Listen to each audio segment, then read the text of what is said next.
Вы смотрите «Итоги дня», где мы расскажем вам о самых заметных событиях. В студии Валерия Наумова. Здравствуйте. Вот основные темы.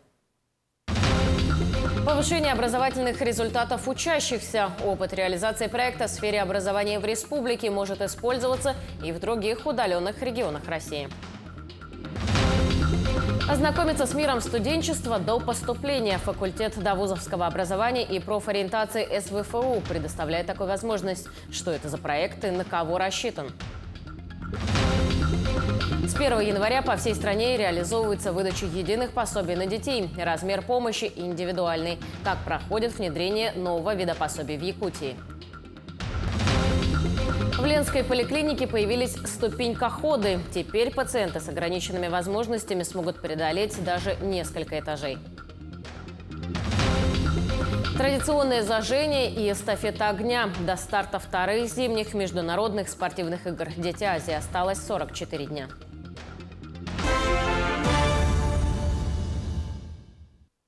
Опыт реализации проекта в сфере образования в республике может использоваться при организации образовательной деятельности в других удаленных регионах России. Запущенный в 2019 году первый в стране проект социального воздействия в сфере образования охватил порядка 5000 детей из 27 школ Хангаласского района Якутии. Главный итог проекта – повышение образовательных результатов учащихся Хангаласского района, увеличение числа победителей и призеров регионального этапа Всероссийской олимпиады школьников. Это стало возможным благодаря использованию механизма проектов социального воздействия. Такое целеполагание проекта полностью соответствует приоритетам развития сферы образования в республике, отметил глава Якутии Айсан Николаев. Сохранение языков и культурного наследия народов Якутии – важная цель Центра цифровизации Национальной библиотеки. Именно там переводят в цифровой формат не только газетные, книжные и научные издания, но и сканируют трехмерные объекты.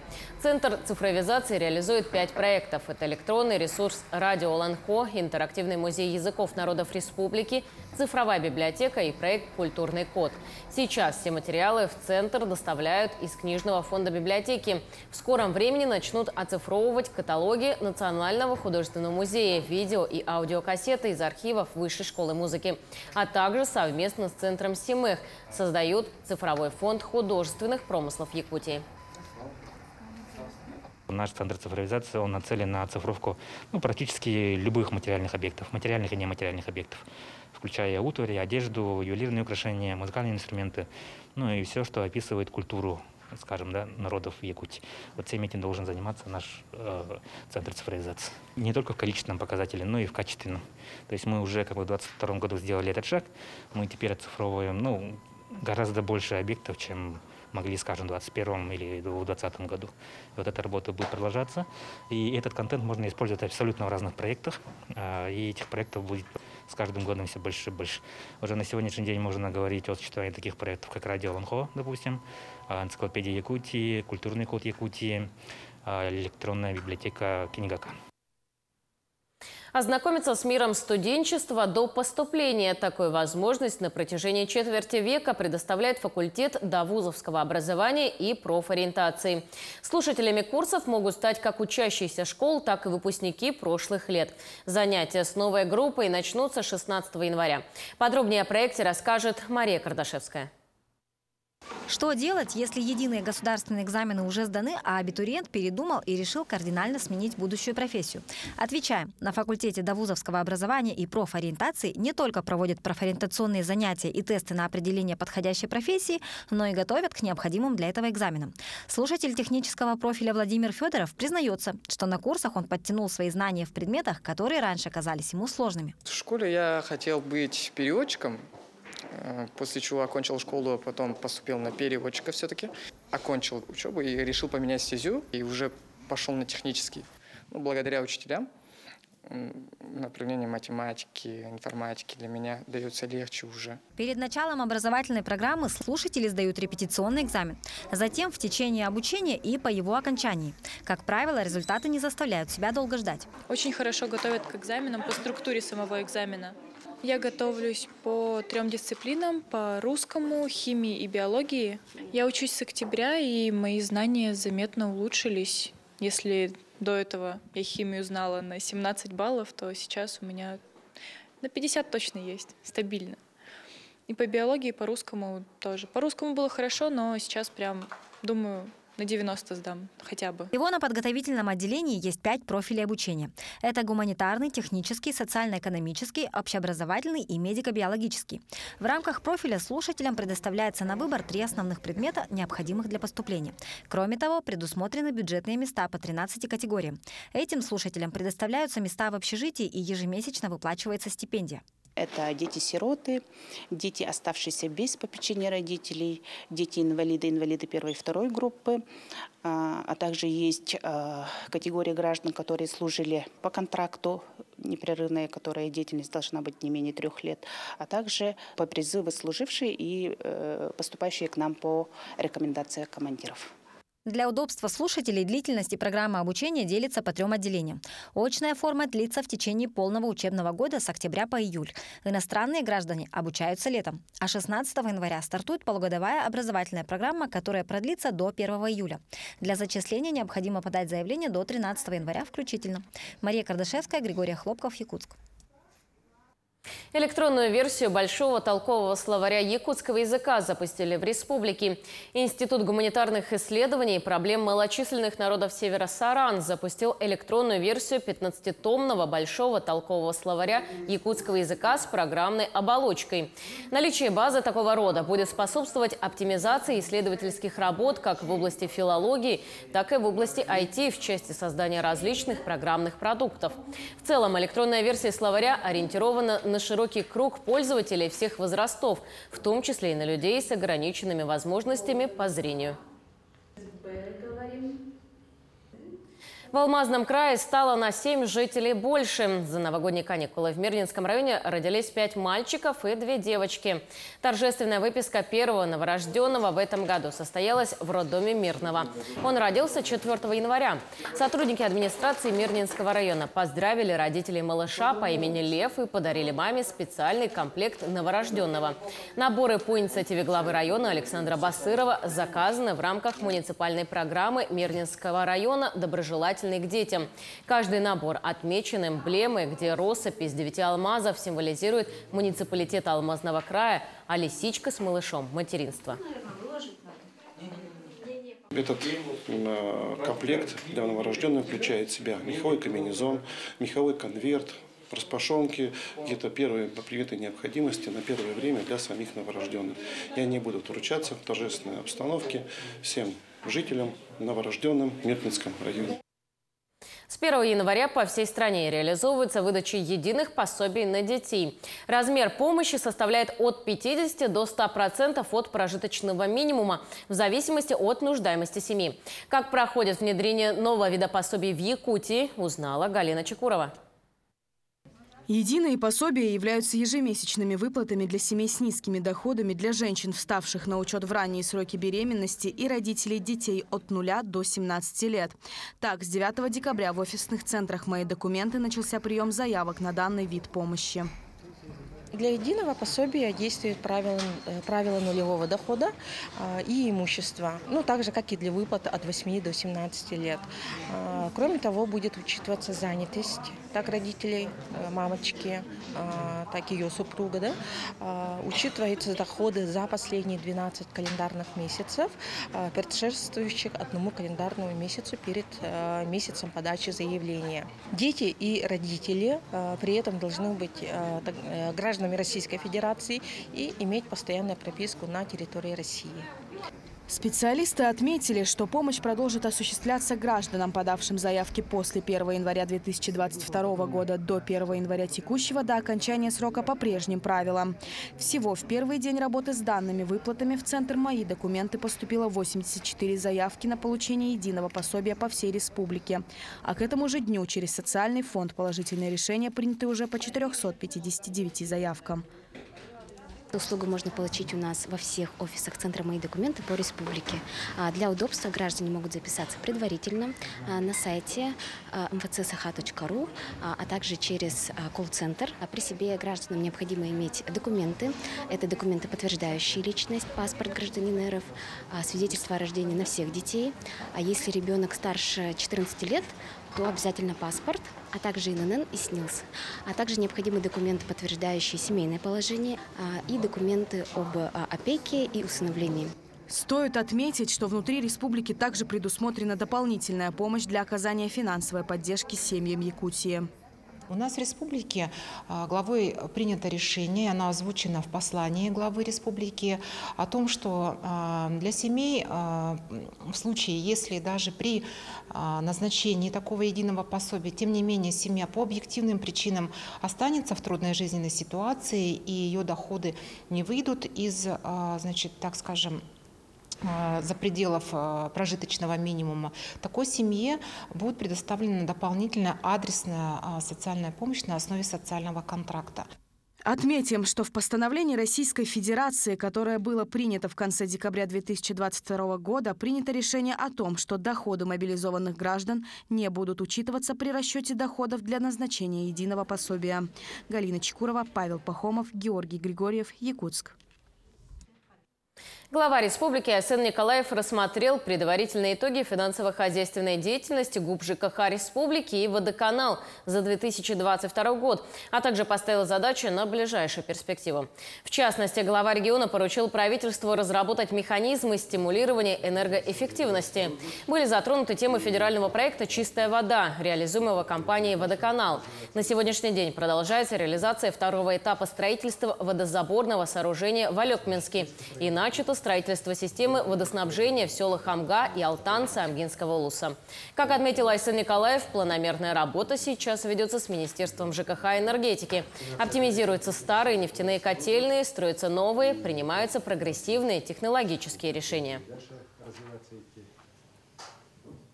Есть планы по изменению логистики завоза в некоторых районах. Да? Самый вот у нас затрат на Верхоянский улус. Поэтому сегодня вот более подробно рассмотрели на примере Верхоянского улуса изменение логистики завоза. Сегодня тесно работаем с фондом развития территории. Это федеральная структура. У нас есть планы по строительству 9 объектов, которые сегодня отрабатываются проектно-сметная документация. Поэтому планов много. Также у главы состоялась рабочая встреча с руководителем управления Роспотребнадзора по республике Маргаритой Игнатьевой. На встрече обсудили итоги 2022 года, эпидемиологическую обстановку на сегодняшний день и планы работы на 2023 год. Также были рассмотрены вопросы организации и проведения международных спортивных игр «Дети Азии» в Якутске в 2024 году. Как доложила руководитель управления Роспотребнадзора, санитарно-эпидемиологическая обстановка республики стабильная. Между тем, случаи одновременного заражения гриппом и коронавирусом выявлены в России. Среди заболевших пожилые граждане и дети. Чаще такие случаи встречаются у лиц с ослабленным иммунитетом, в том числе у маленьких детей и пожилых людей, у которых эти вирусы могут длительно находиться и размножаться в дыхательных путях. Эксперты предупреждают, что заражение сразу 2 вирусами крайне опасно. Это может привести к осложнению в виде вирусной пневмонии. При этом болезнь довольно затяжная. Только острый период может продолжиться 2-3 недели и даже дольше. Высок риск летального исхода. В Ленской поликлинике появились ступенькоходы. Их в медицинском учреждении закупила городская администрация. Теперь пациенты с ограниченными возможностями смогут с помощью лестничных подъемников преодолеть даже несколько этажей. Протестировать новый ступенькоход работникам медицинского учреждения помог пациент Федор Тарасов. Мужчина в этом устройстве сам не нуждается, но проверить его способности не отказался. После преодоления лестничного пролета на ступенькоходе Федор Васильевич оценил удобство и необходимость нового устройства. Для больных это нормальная ситуация, что поднимать и удобно само по себе. Не знаю как. Это так в принципе, да. Хорошо, что придумали такое. Подъемник был крайне необходим поликлинике. Учреждение обслуживает несколько тысяч ленчан. Для людей с ограниченными возможностями здоровья и пенсионеров подняться на 3-й этаж здания, чтобы попасть на обследование УЗИ, было проблематично.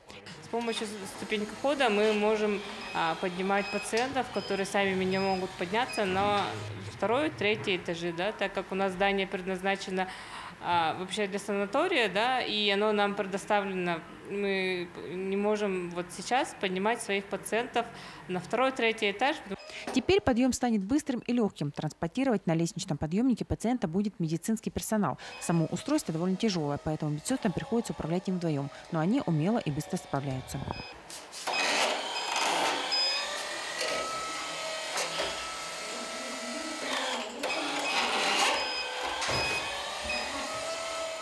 Помимо 2 лестничных подъемников, городская администрация подарила поликлинике 3 ходунков и трости. Ходунки предназначены для ослабленных людей, у которых трудно передвигаться, голова кружится. Они могут с помощью этих ходунков, как поддержка при ходьбе. Человек может сам обратиться в регистратуру и сказать, что ему тяжело передвигаться. Или же работники регистратуры, они могут увидеть, что человеку тяжело, и предложить ему вот такие наши устройства новые.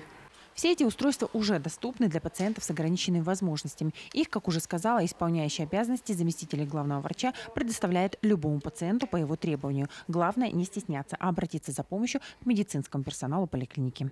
Светлана Балеева, Александр Ильчук, Ленск. Помощь на основании социальных контрактов в республике в прошедшем году получили 4753 малоимущих семей на общую сумму 648 миллионов рублей. Договоры были заключены по следующим направлениям. Это поиск работы, осуществление индивидуальной предпринимательской деятельности и ведение личного подсобного хозяйства. На осуществление других мероприятий, направленных на преодоление трудной жизненной ситуации, а также в целях поддержки граждан, потерявших работу после 1 марта 2022 года, заключили почти 3000 соцконтрактов. В прошлом году в своем послании глава Якутии отметил, что механизм соцконтрактов видится наиболее эффективным в качестве дополнительной адресной помощи семьям. Он поручил региональному Кабмину направить на их реализацию в этом году не менее 1 миллиарда рублей. В Якутии уровень собираемости взносов на капитальный ремонт многоквартирных домов за 2022 год составил 87,26%. Данный показатель выше аналогичного периода за предыдущий год почти на 7%. В рамках акции «Прощенные дни» объявлены НКО «Фонд капитального ремонта многоквартирных домов республики». В декабре 2022 года жители Якутии оплатили взносы на сумму более 126,5 миллионов рублей. Решением Нерюнгринской администрации на территории района с 1 января повысились тарифы на перевозку пассажиров и багажа общественным пассажирским автобусным транспортом. По словам перевозчика, причиной послужило общее повышение цен. Более подробно в материале нашего корреспондента Ивана Лазаренко. Пассажирскими перевозками по пригородным и междугородним маршрутам Нерюнгринского района компания «Южсаха-Автотранс» занимается уже долгое время, из года в год подтверждая высокий уровень организации поездок. В 2023 год мы входим с новыми планами, с новыми силами. У нас есть реальные наработки уже на 2023 год. То есть мы заключили договора по ремонту и обслуживанию автотранспорта с крупными предприятиями, как и города, так и вообще Нерюнгринского района. В сентябре прошлого года мы получили 2 новых автобуса больших. Это 40 посадочных мест. По словам представителей перевозчика, незначительное, но все-таки повышение тарифов в нынешних условиях – мера вынужденная и необходимая для бесперебойной деятельности компании. Это вынужденная мера на сегодняшний день. Это идет не только повышение у нас по всей республике это идет повышение, и не только перевозки. Дорожают коммунальные услуги, дорожают энергоносители, соответственно, все остальное это прямая цепочка, от которой мы никуда не уйдем, никуда не денемся. Для многих нерюнгринцев автобус является основным, а зачастую и единственным видом транспорта. Поэтому вопрос комфортного проезда также в приоритете. Для удобства пассажиров на пригородных и междугородних маршрутах, кроме наличных, предусмотрен вариант оплаты проезда банковской картой. Основные жалобы, которые поступали на нашу работу, связаны с работой кассовых аппаратов. И именно в частности оплата по безналу, по картам банковским. Но с сентября месяца мы внедрили в работу новые кассовые аппараты, новые терминалы, для работы которых не требуется интернет. И количество жалоб значительно сократилось. С этим проблем у нас уже нету. И оплата по картам у нас на сегодняшний день 50% по картам, 50% за наличный расчет оплата производится. В В планах у перевозчика улучшать безопасность каждой поездки, а также совершенствовать качество предоставляемых услуг для удобства пассажиров. А по инициативе главы районной администрации Романа Щегельника семьи мобилизованных жителей Нерюнгринского района пользуются правом бесплатного проезда на маршрутах перевозчика. Иван Лазаренко, Захар Головин, Нерюнгри. В период новогодних праздников оперативная обстановка в Нерюнгринском районе отмечена как стабильная. В конце декабря было проведено более 40 мероприятий. Порядок и общественную безопасность обеспечивали сотрудники отдела внутренних дел. Была организована охрана в местах массового скопления людей. В праздничные дни таких тяжких и особо тяжких преступлений не зарегистрировано. Также отделом полиции проводились рейдовые мероприятия по выявлению контрафактных пиротехнических изделий. Всего изъято более 500 единиц.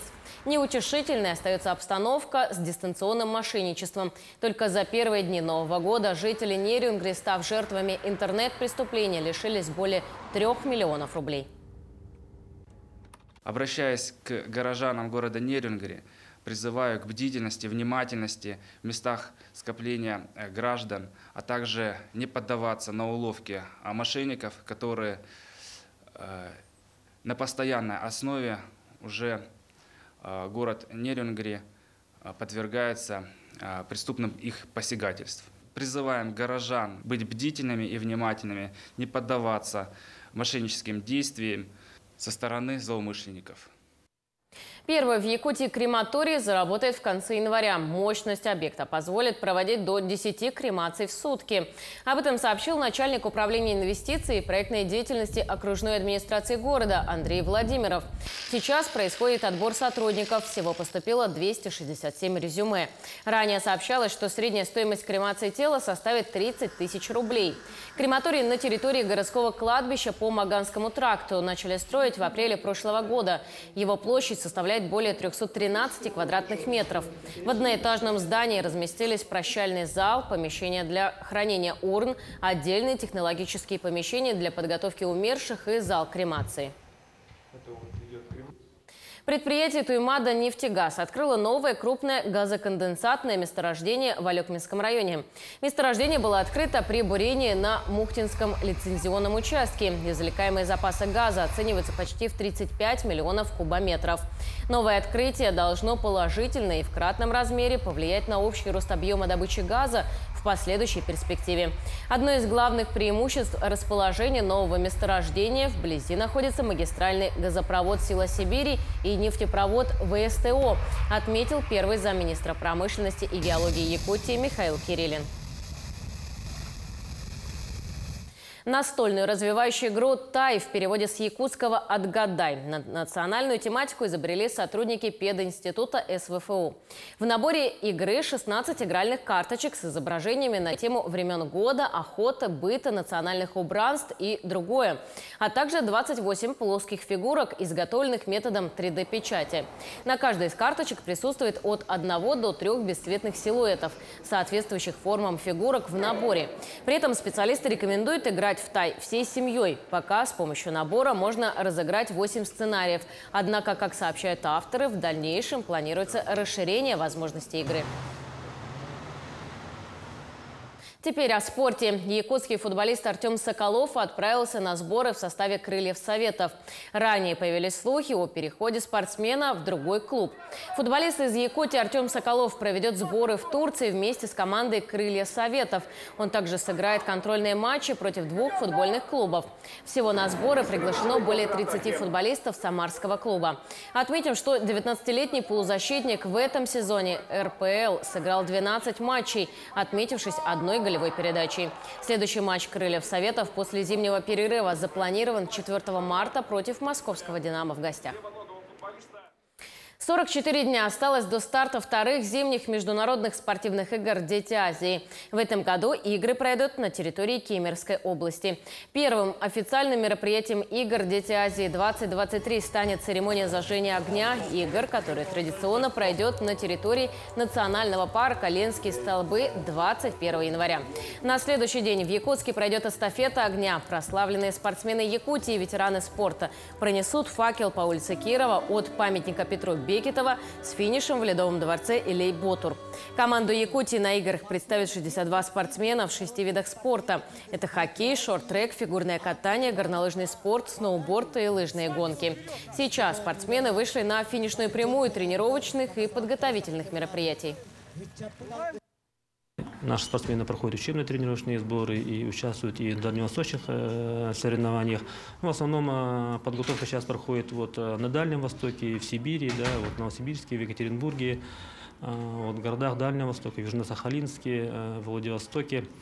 Уже самый последний этап, уже последние учебно-тренировочные сборы пройдут именно в Кемерово, Кемеровской области, уже в тех городах, на спортивных объектах, где будут проходить непосредственно игры «Дети Азии». На сегодня это все, но мы продолжаем следить за развитием событий. Оставайтесь на нашем телеканале.